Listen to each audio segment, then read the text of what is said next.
आज आप बाइबल की पूरी कहानी जानेंगे और पुराने नियम से लेकर नए नियम तक, आदम से लेकर यीशु के चेलों की मौत तक सब कुछ बहुत आसानी से समझ पाएंगे।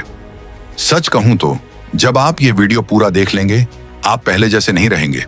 आपका दिल परमेश्वर के वचन से और भी ज्यादा जुड़ जाएगा। लेकिन यह तभी होगा जब आप अपना दिल खोलकर परमेश्वर के वचन को सुनेंगे। अगर आपको बाइबल समझने में दिक्कत होती है तो इस वीडियो में आप सब कुछ साफ साफ समझ पाएंगे।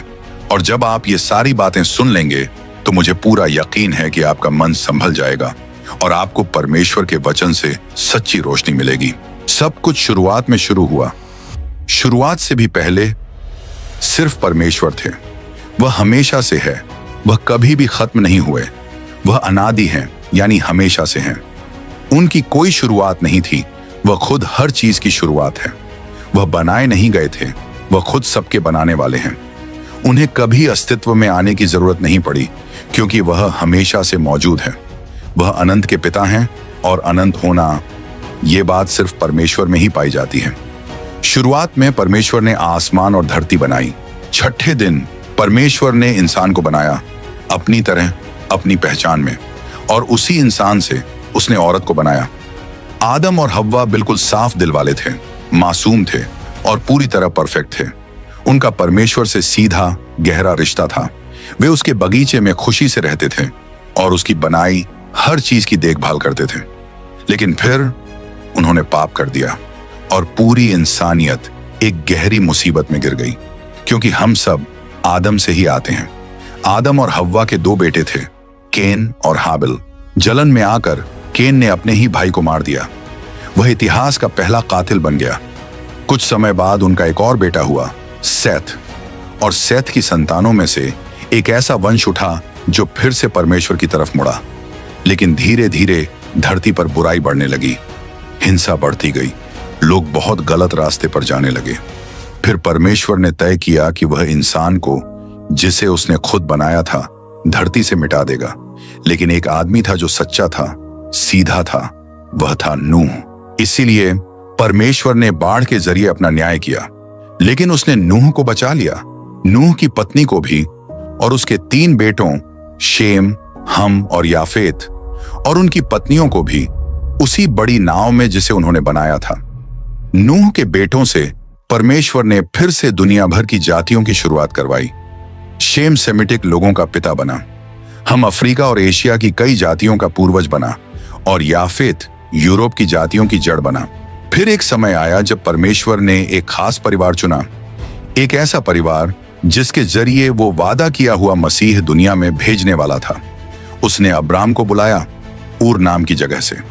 अब्राम ने अपनी जमीन, अपना घर परिवार सब छोड़ दिया और विश्वास की राह पर निकल पड़ा। जहां भी जाता वह परमेश्वर के लिए वेदी बनाता और उसकी आराधना करता। कहानी आगे बढ़ी अब्राहम और उसके भतीजे लूत के साथ। लूत 2 देशों का पिता बना, अम्मोनी और मोआबी लोगों का। जब अब्राहम हैरान से निकला तब उसकी उम्र 75 साल थी।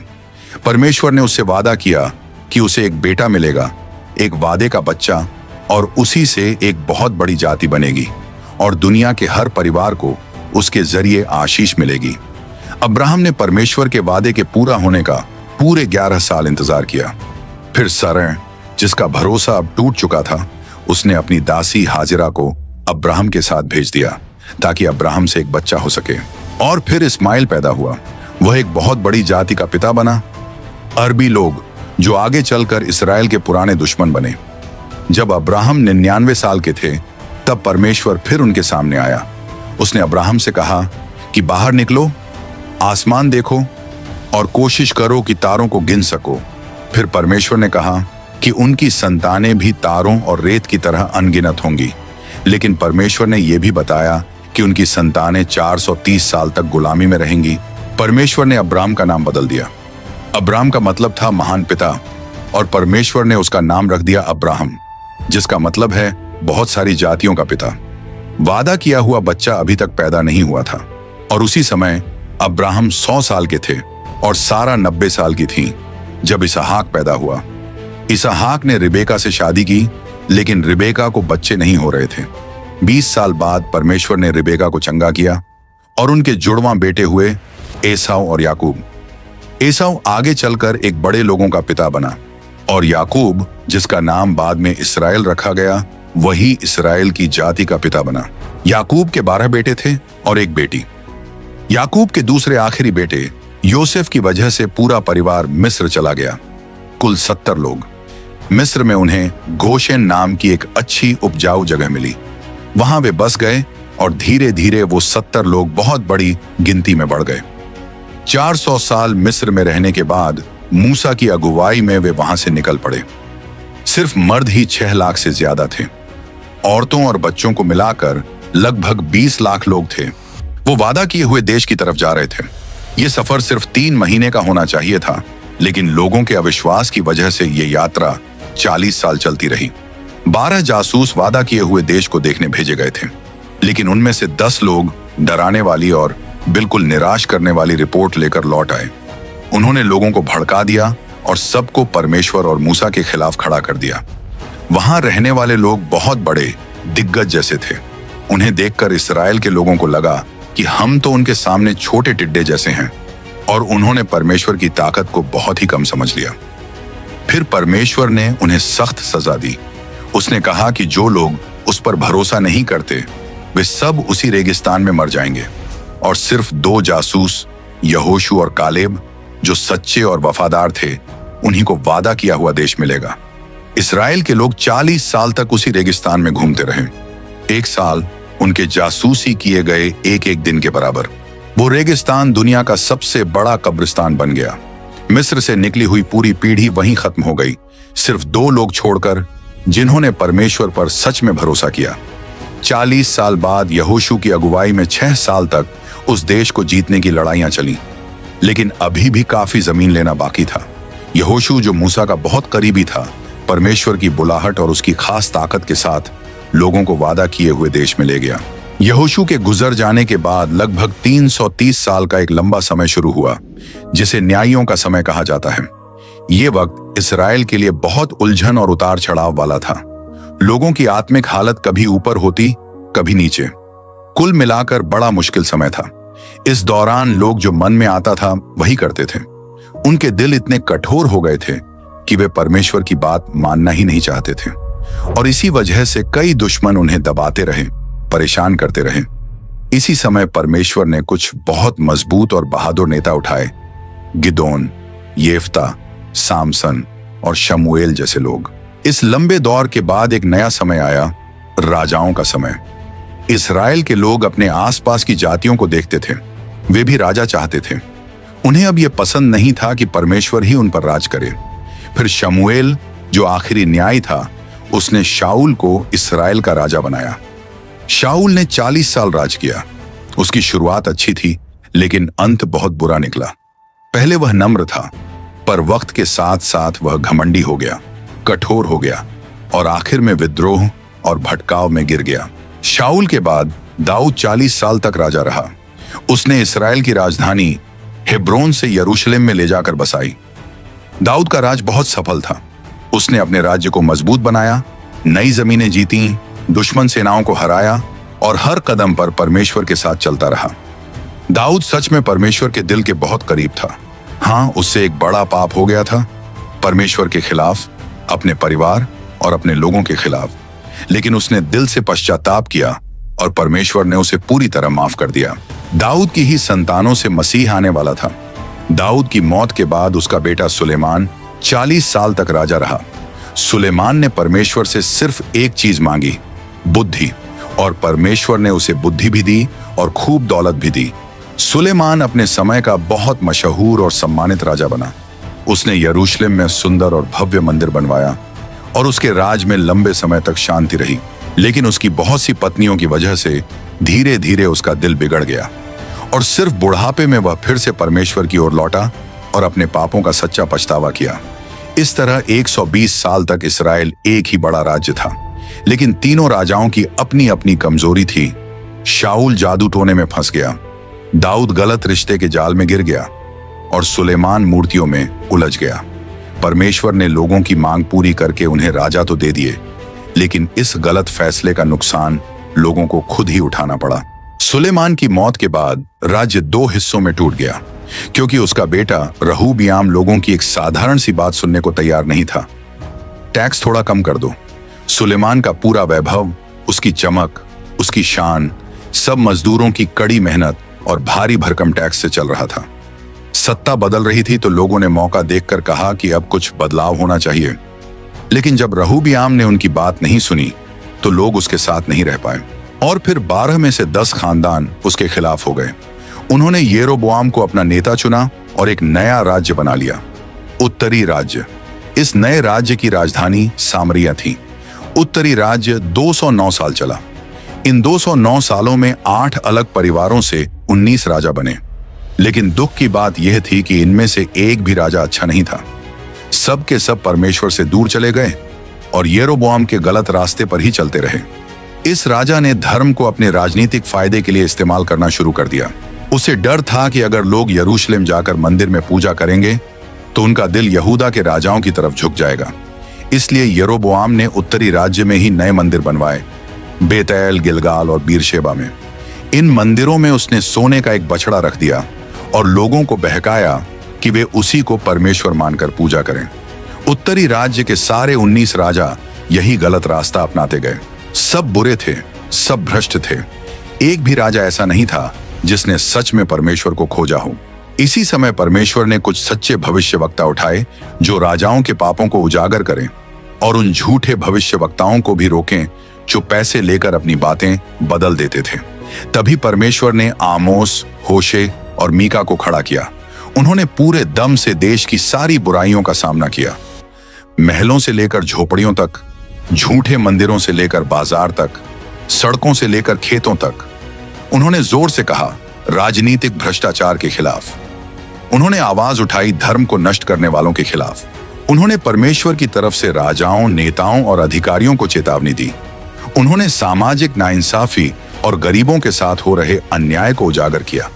उन्होंने लोगों को वापस परमेश्वर की ओर मुड़ने के लिए बुलाया, लेकिन ज्यादातर लोगों ने उनकी बात सुनी ही नहीं।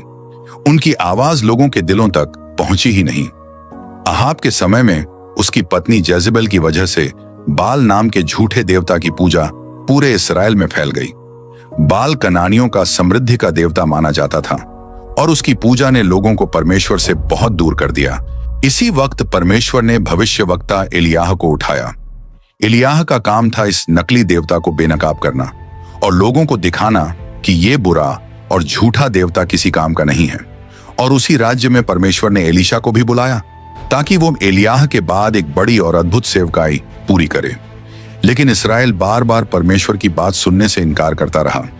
तब परमेश्वर ने सख्ती की भाषा में बात करनी पड़ी और असुर नाम के ताकतवर राष्ट्र को इस्राएल के खिलाफ भेज दिया। असुर परमेश्वर के क्रोध की छड़ी जैसा था, बहुत फैलने वाला, बहुत लड़ाकू और बहुत ही खूनी साम्राज्य। असुर जहां भी जीतता भयानक अत्याचार करता, लोगों को बुरी तरह मार डालता, देह काट देता और सिरों का ढेर जीते हुए शहरों के दरवाजों पर लगा देता। लोगों को सबसे नीची और दुख भरी हालत में छोड़ देता। उत्तरी राज्य को कैद करने के बाद असुर के राजा सरगोन ने कई अलग अलग देशों के लोगों को इस्राएल में लाकर बसाया। उसे पता था कि अलग अलग जातियों का मिलना किसी भी राष्ट्र की पहचान और उसकी ताकत को कमजोर कर देता है। और हुआ भी यही। इन लोगों के मिलने से एक नई मिली जुली जाति बनी जिसे सामरी कहा गया और धीरे धीरे सामरी लोग यहूदा के लोगों के कड़े दुश्मन बन गए। दक्षिणी राज्य जो बिन्यामीन और यहूदा के खानदानों से मिलकर बना था, उसमें कुल 20 राजा हुए। इनमें से कई राजा सच में परमेश्वर से डरने वाले और अच्छे थे, जैसे आसा, यहोशापात, हिजकिय्याह, योथाम, उज्जियाह, योआश और योशिया। जब भी ऐसा कोई अच्छा राजा सिंहासन पर बैठता था, पूरा देश बढ़ता था। आर्थिक हालत सुधरती थी, लोगों का चरित्र अच्छा होता था, समाज बेहतर होता था और आत्मिक रूप से भी लोग मजबूत होते थे। दक्षिणी राज्य में सिर्फ एक ही परिवार ने राज किया, क्योंकि भविष्यवाणी थी कि मसीह दाऊद के वंश से ही आएगा। यहूदा के लोगों तक अपनी बात पहुंचाने के लिए परमेश्वर ने कई भविष्यवक्ता उठाए, यशायाह, मीका, योएल, सपन्याह और यिर्मयाह। लेकिन धीरे धीरे लोग फिर से बिगड़ने लगे। वे परमेश्वर की बात सुनना ही नहीं चाहते थे और जब लोग नहीं सुनते तो परमेश्वर प्यार से भी सिखाता है और जरूरत पड़े तो सख्ती से भी। इसलिए परमेश्वर ने बाबुल की सेना को उनके खिलाफ भेज दिया, लोगों को एहसास दिलाने के लिए कि वे गलत रास्ते पर जा रहे हैं। यहूदा के लोगों को बाबुल में बंदी बनाकर ले जाया गया। दक्षिणी राज्य, जिसे यहूदा कहा जाता था, कुल 345 साल चला। 2 बड़े हमलों के बाद नबूकदनेस्सर यरूशलेम में घुस आया। उसने खूबसूरत मंदिर को तोड़ दिया, शहर को बर्बाद कर दिया और लोगों को कैद करके बाबुल ले गया।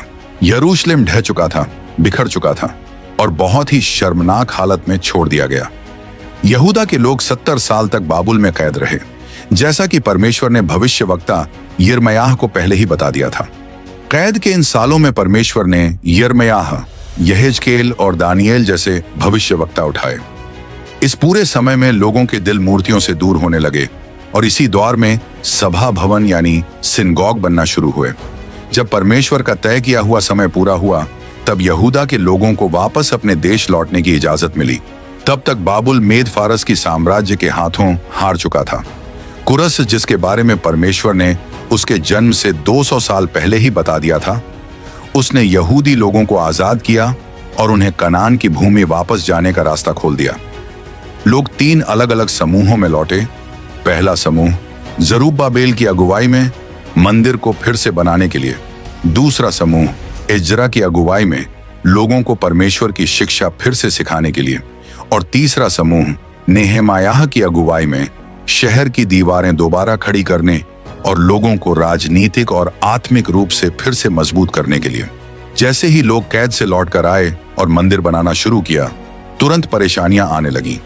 सबसे पहले चालाक सामरी लोग काम में शामिल होना चाहते थे ताकि अंदर ही अंदर काम को बिगाड़ सकें। लेकिन जब यहूदियों ने उनकी साझेदारी का प्रस्ताव ठुकरा दिया, तो सामरी लोगों ने डराना धमकाना शुरू कर दिया।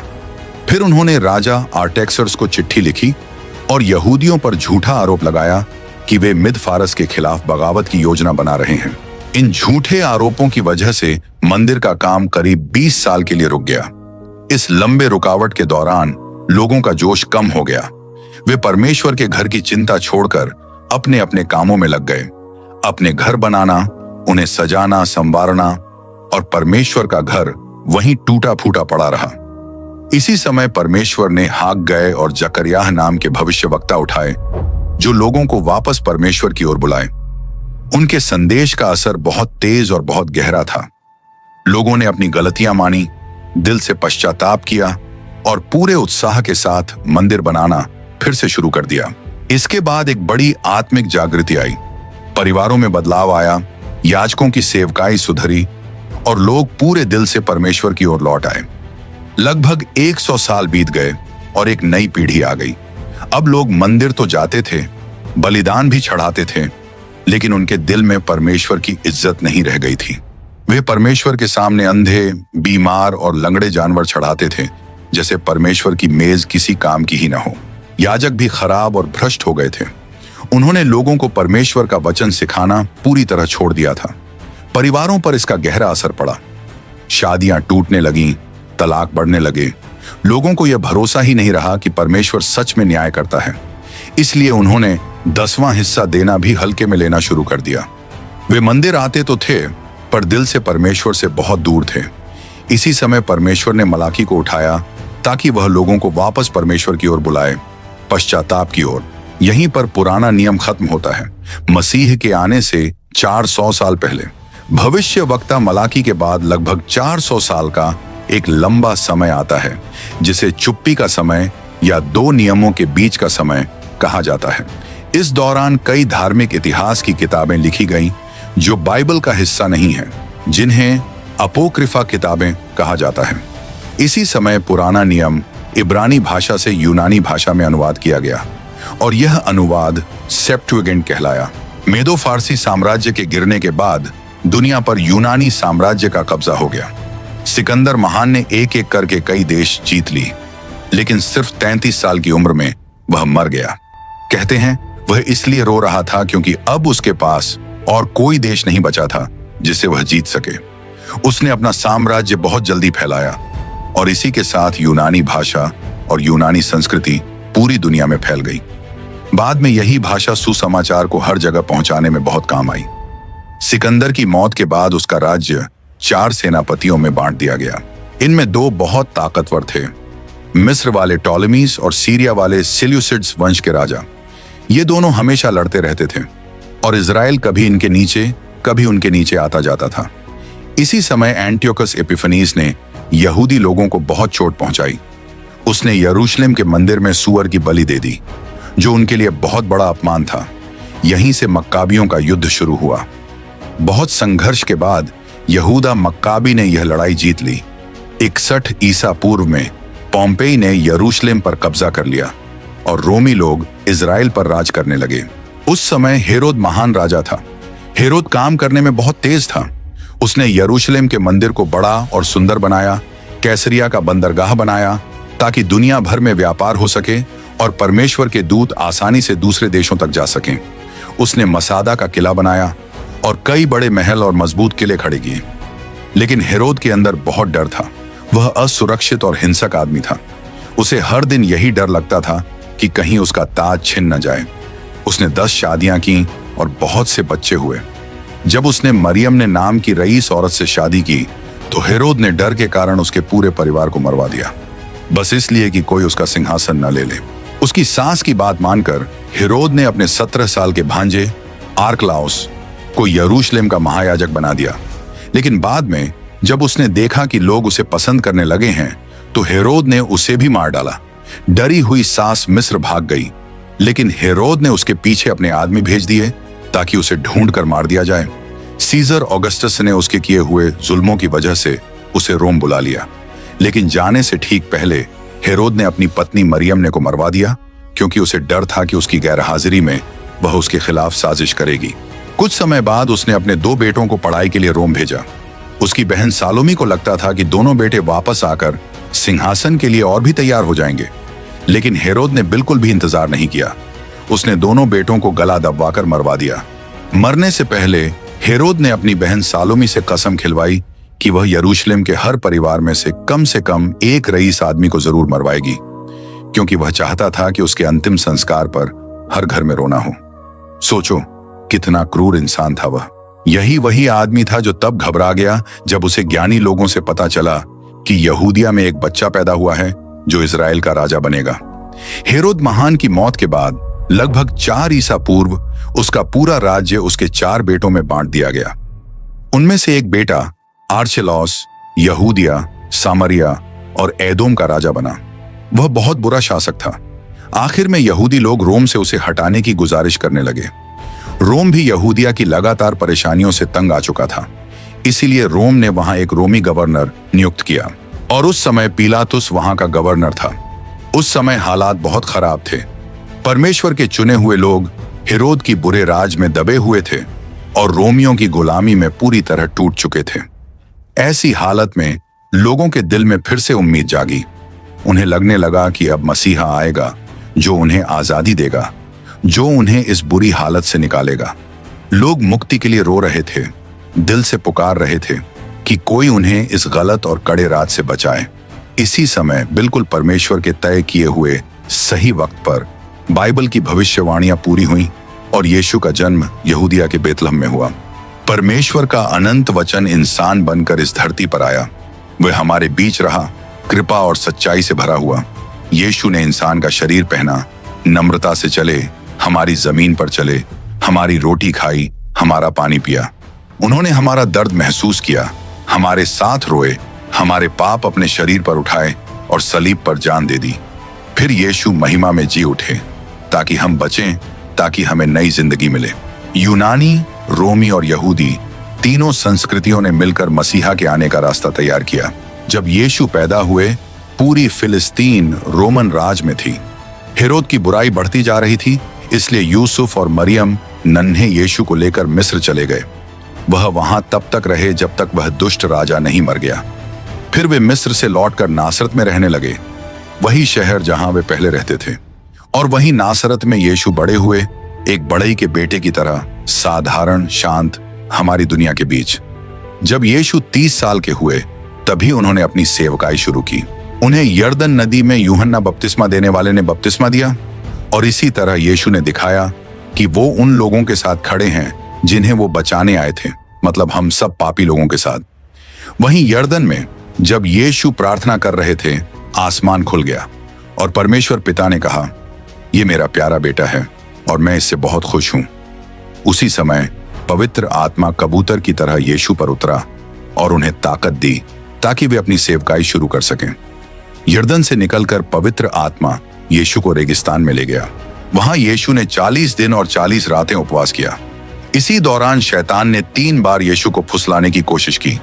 शैतान चाहता था कि यीशु हार जाए, लेकिन यीशु डटे रहे। उन्होंने हर बार परमेश्वर के वचन से जवाब दिया। पहले आदम को शैतान ने बाग एदन में गिरा दिया था, लेकिन दूसरे आदम यीशु ने उसे रेगिस्तान में हरा दिया। रेगिस्तान से लौटकर यीशु पवित्र आत्मा से भरे हुए गलील आए। वो नासरत पहुंचे, जहां उन्होंने अपनी जिंदगी का ज्यादातर हिस्सा बिताया था। वहां वो सभा घर में गए। उन्होंने यशायाह की किताब का स्क्रॉल उठाया और पढ़ा, प्रभु की आत्मा मुझ पर है, क्योंकि उसने मुझे चुना है कि मैं लोगों को अच्छी खबर दूं, टूटे दिलों को ठीक करूं और कैद में फंसे लोगों को आजादी दूं। यीशु ने 12 आदमियों को बुलाया और उन्हें अपना चेला बनाया। उन्होंने अपना लगभग पूरा समय उन्हें सिखाने और तैयार करने में लगाया। यीशु गलील, पेरिया, सामरिया और यहूदिया में घूमते रहे। वो हर जगह प्रचार करते थे, शहरों में, गांवों में, खेतों में, सभा घरों में, मंदिर में, समुद्र किनारे और लोगों के घरों में भी। वो बड़ी भीड़ से भी बोलते थे और छोटे समूहों से भी। यीशु जहां भी गए भलाई करते गए और हर उस इंसान को आजाद किया जो शैतान के बोझ से दबा हुआ था। उन्होंने बीमारों को ठीक किया, भूखों को खाना दिया, अंधों को देखने लायक बनाया, लकवे में फंसे लोगों को सीधा खड़ा किया, लंगड़ों को चलाया, बहरों को सुनने लायक बनाया, कोढ़ से पीड़ित लोगों को साफ किया, बुरी आत्माओं से परेशान लोगों को छुड़ाया और यहां तक कि मरे हुए लोगों को भी जगा दिया। यीशु इंसानों के लिए परमेश्वर का सबसे बड़ा सच्चा रूप थे। उन्हें इमैनुअल कहा गया, मतलब परमेश्वर हमारे साथ। वो सिर्फ एक आदमी नहीं थे, वो खुद परमेश्वर थे जो इंसानी शरीर में हमारे बीच आए। यीशु एक साफ मकसद लेकर आए थे उन सब के लिए जिन्हें पिता ने उन्हें सौंपा था। वो पैदा ही इसीलिए हुए थे कि एक दिन हमारी खातिर अपनी जान दे दें। उन्होंने मौत को इसलिए अपनाया ताकि हम सच्ची जिंदगी पा सकें। पौलुस ने साफ कहा है कि यीशु हमारी गलतियों के लिए मरे, जैसा वचन में लिखा है।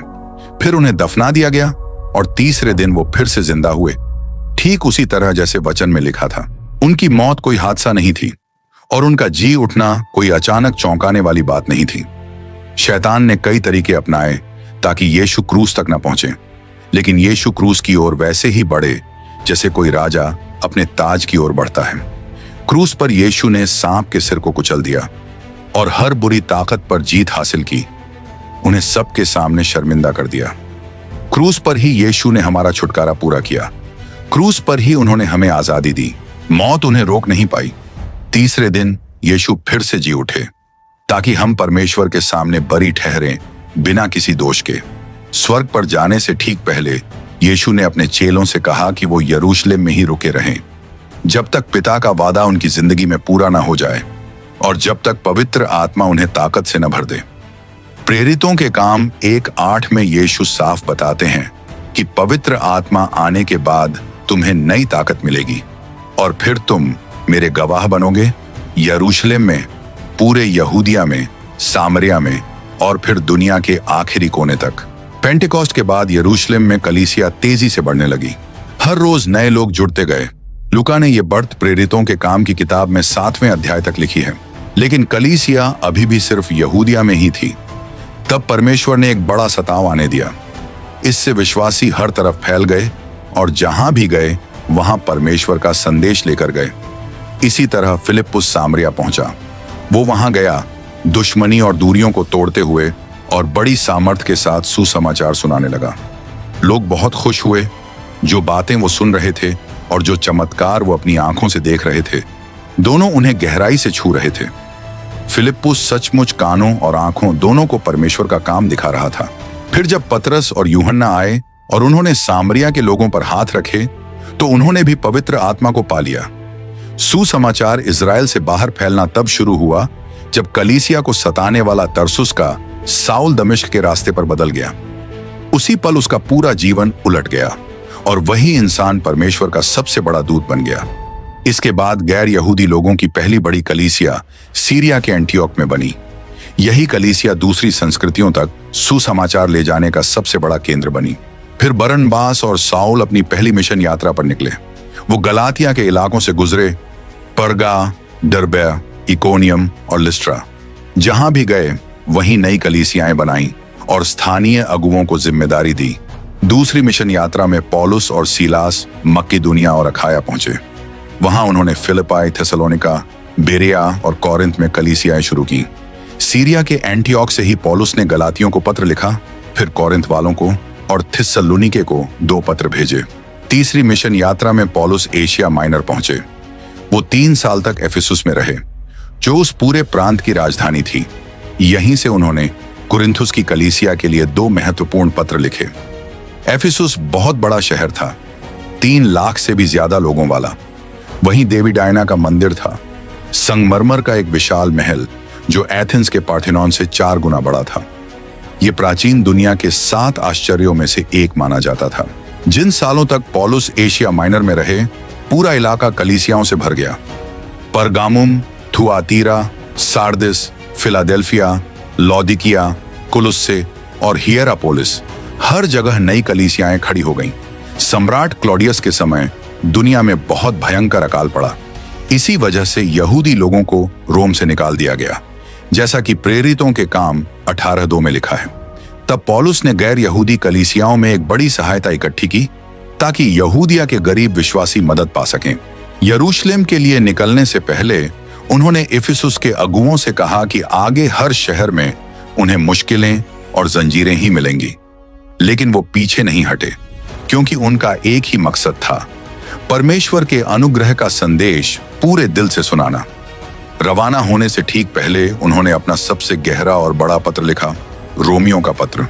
इसमें उन्होंने बताया कि वो रोम जाना चाहते हैं, वहां की कलीसिया को मजबूत करना चाहते हैं और फिर उनकी मदद से सुसमाचार स्पेन तक ले जाना चाहते हैं।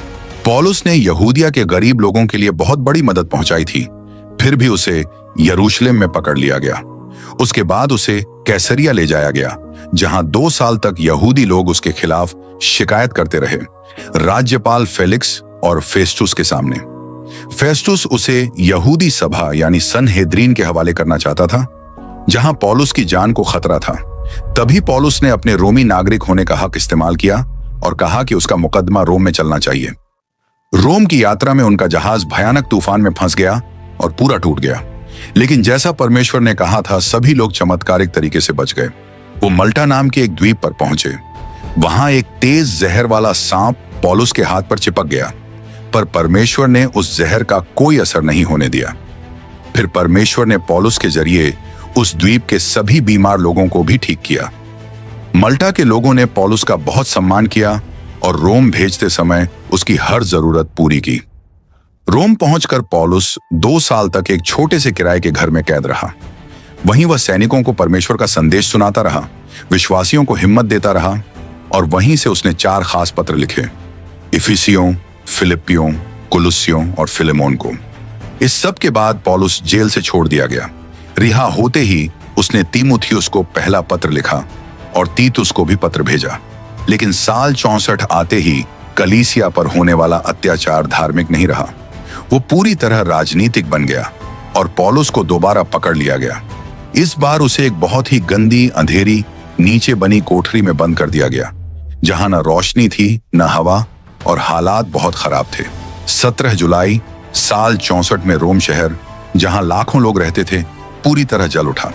सम्राट नीरो अभिनेता जैसे कपड़े पहनकर एक ऊंचे टावर पर चढ़ गया और ऊपर से आग को पूरे शहर को निगलते हुए देखता रहा। आग 7 रात और 6 दिन तक जलती रही। जब आग रुकी, शहर का 70% हिस्सा खत्म हो गया था। 10 बड़े इलाके पूरी तरह जलकर राख हो गए। यहूदी और मसीही लोगों वाले 4 इलाके सबसे ज्यादा नष्ट हुए और नीरो ने इसी बात का फायदा उठाया। उसने मसीही लोगों पर शहर को जलाने का झूठा आरोप लगा दिया। यही से बहुत भयानक सताव शुरू हुआ। इतने लोग सूली पर चढ़ाए गए कि सूली बनाने की लकड़ी तक कम पड़ गई। विश्वासियों को खंभों से बांधा जाता, उन पर तारकोल डाला जाता और उन्हें जिंदा जला दिया जाता ताकि रात में रोशनी हो सके। ये वाकई बहुत दर्दनाक और डरावना समय था। दूसरी बार जेल में रहते हुए पौलुस ने अपना आखिरी खत लिखा, दूसरा तीमुथियुस। इसमें उसने साफ बताया कि उसका शहीद होने का समय अब बहुत करीब है, लेकिन उसके दिल में डर नहीं था, बल्कि एक गहरी उम्मीद थी कि अब वो न्याय का मुकुट पाएगा जो खुद परमेश्वर देता है। करीब सन 67 में इस बूढ़े और वफादार प्रेरित को सिर काटकर मार दिया गया, लेकिन जाते जाते वो एक इतनी बड़ी विरासत छोड़ गया जो आज भी दुनिया भर के मसीही लोगों को हिम्मत देती है। नए नियम की सारी किताबें लगभग 50 साल में लिखी गईं। 4 किताबें यीशु की जिंदगी के बारे में हैं, चारों सुसमाचार। इनमें से 3 को सिनॉप्टिक कहा जाता है क्योंकि उनकी बातें लगभग एक जैसी नजर आती हैं, मत्ती, मरकुस और लूका। मत्ती का सुसमाचार यीशु को यहूदियों के राजा के रूप में दिखाता है। ये यहूदी लोगों के लिए ही लिखा गया था। इसमें पुराने नियम के सबसे ज्यादा वचन का जिक्र किया गया है। चारों में से ये सबसे ज्यादा यहूदी शैली वाली किताब है। मरकुस का सुसमाचार यीशु को एक सेवक के रूप में दिखाता है। ये रोमी लोगों के लिए लिखा गया। मरकुस ज्यादा ध्यान देता है यीशु ने क्या क्या किया, उनके चमत्कार, उनकी सेवा, उनकी शिक्षाओं से भी ज्यादा। लूका का सुसमाचार यीशु को मनुष्य का पुत्र यानी हम जैसे इंसान के रूप में दिखाता है। ये एक यूनानी डॉक्टर ने लिखा था जो खुद गैर यहूदी था, इतिहास भी लिखता था और बहुत घूमता था। उसका एक ही मकसद था, दुनिया को दिखाना कि यीशु कितने संपूर्ण और परफेक्ट इंसान थे। इसीलिए लूका सबसे ज्यादा बताता है यीशु की प्रार्थनाओं के बारे में और उस सेवा के बारे में जो उन्होंने पवित्र आत्मा की शक्ति से की। यूहन्ना का सुसमाचार पहली सदी के आखिर में लिखा गया था। उस समय एक खतरनाक झूठ फैल रहा था कि यीशु सच में परमेश्वर नहीं है। इस झूठ को नॉस्टिसिज्म कहा जाता था। यूहन्ना ने साफ साफ लिखा कि यीशु पूरी तरह परमेश्वर हैं और पूरी तरह इंसान भी। यूहन्ना ने यीशु के सिर्फ 7 चमत्कार चुने और उनके साथ मैं हूं वाले वचन, ताकि साबित हो सके कि यीशु सच में परमेश्वर ही हैं। हमें प्रेरितों के काम की किताब भी मिलती है। ये पहली कलीसिया की कहानी बताती है, उसके शुरू होने से लेकर उसके रोम तक पहुंचने तक। इस काम को आगे बढ़ाने में 3 कलीसियाएं सबसे अहम थीं, यरूशलेम, अंताकिया और इफिसुस। रोमी साम्राज्य के 4 बड़े इलाके सुसमाचार से भर गए, गलातिया, मकदूनिया, आखया और एशिया माइनर। प्रेरितों के काम की किताब का अंत लिखा ही नहीं गया क्योंकि कलीसिया की कहानी आज भी चल रही है। हम उसी कलीसिया की अगली कड़ी हैं जो पेंटिकॉस्ट के दिन शुरू हुई थी और आज भी उसी मिशन को आगे ले जा रहे हैं। हमें प्रेरित पौलुस के वो सारे खत भी मिलते हैं जो उन्होंने अलग अलग कलीसियाओं को भेजे थे, रोम, गलातिया, इफिसुस, फिलिप्पी, कलुस्से और थिस्सलुनीके की कलीसियाओं को। इसके अलावा पौलुस ने कुछ निजी खत भी लिखे, तीमुथियुस, तीतुस और फिलेमन को। हमें एक खास पत्र और मिलता है जो उन यहूदी विश्वासियों के लिए लिखा गया था जो सताव की वजह से अपने विश्वास से पीछे हटने लगे थे। ये है इब्रानियों का पत्र। इसका लेखक कौन है यह आज तक पक्का नहीं पता। हमें कुछ सामान्य पत्र भी मिलते हैं, याकूब, पतरस, यूहन्ना और यहूदा ने लिखे हुए। और आखिर में हमें एक भविष्य से जुड़ी किताब मिलती है, प्रकाशित वाक्य। इसमें यीशु की और उनकी कलीसिया की अंतिम और शानदार जीत का वर्णन है। इसे प्रेरित यूहन्ना ने लिखा जब वह करीब सन 96 में पतमोस के टापू पर थे। मुझे उम्मीद है कि तुमने ये स्टोरी आज और साफ समझी होगी। परमेश्वर तुम्हारी जिंदगी को भरपूर आशीष दे। और अगर तुमने अब तक यीशु को अपना उद्धारकर्ता नहीं माना तो अभी भी समय है। अपने दिल से बोलो, पश्चाताप करो, क्योंकि वो तुम्हारा जीवन बदल सकते हैं। तुम्हारा दुख, तुम्हारी तन्हाई सब दूर कर सकते हैं। अपने कमरे में जाओ, दरवाजा बंद करो, परमेश्वर से बात करो, वो सच में सुनते हैं। परमेश्वर तुम्हें आशीष दे। अगर वीडियो अच्छा लगे तो लाइक और सब्सक्राइब जरूर करें।